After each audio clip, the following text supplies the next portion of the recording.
Proton plus neutron number of nucleon, इसको हम बोलते हैं मास नंबर। तो न्यूट्रॉन हो गए mass number minus atomic number.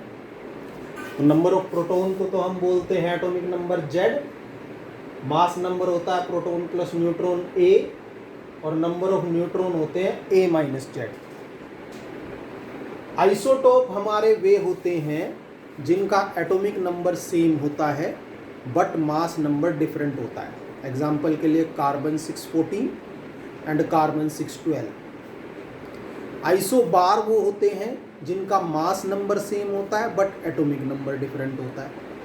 Example के लिए कार्बन 614 एंड नाइट्रोजन 714, दोनों का मास नंबर 14 है बट एटॉमिक नंबर एक का 6 है दूसरे का 7 है।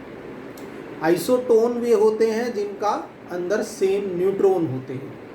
एग्जाम्पल के लिए कार्बन 614 एंड ऑक्सीजन 816, दोनों में जो न्यूट्रॉन है वो है 14 - 6 8 या 16 - 8 8, दोनों के अंदर 8 न्यूट्रॉन है।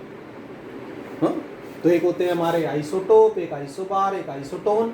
आइसोटोप का mass number different, atomic number same, isobar का मास नंबर सेम और आइसोटोन का नंबर ऑफ न्यूट्रॉन सेम। अब हमें दो काम करने हैं।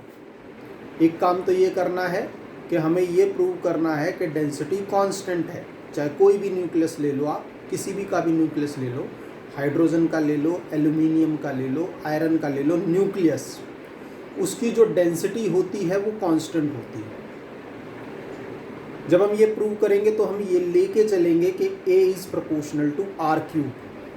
मास नंबर जो होता है वो न्यूक्लियस के रेडियस के क्यूब के प्रोपोर्शनल होता है। तो mass number is proportional to R³। अगर हम हाइड्रोजन का एटम ले लें तो हाइड्रोजन का मास नंबर होता है 1 और उसके न्यूक्लियस का रेडियस होता है R0, तो 1 इज प्रोपोर्शनल टू R0³। इसको और इसको डिवाइड कर दें तो मास नंबर ओवर हाइड्रोजन का मास नंबर, न्यूक्लियस के रेडियस का क्यूब ओवर हाइड्रोजन के न्यूक्लियस के रेडियस का क्यूब, ये आ जाएगा हमारा। इसको हमने 1 नंबर डाल दिया। डेंसिटी क्या होती है? मास ओवर वॉल्यूम।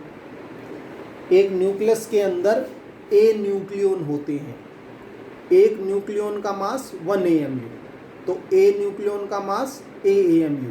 तो किसी भी न्यूक्लियस का मास क्या होता है? A AMU। तो A AMU हो गया मास, वॉल्यूम हो गया 4/3 पाई R³।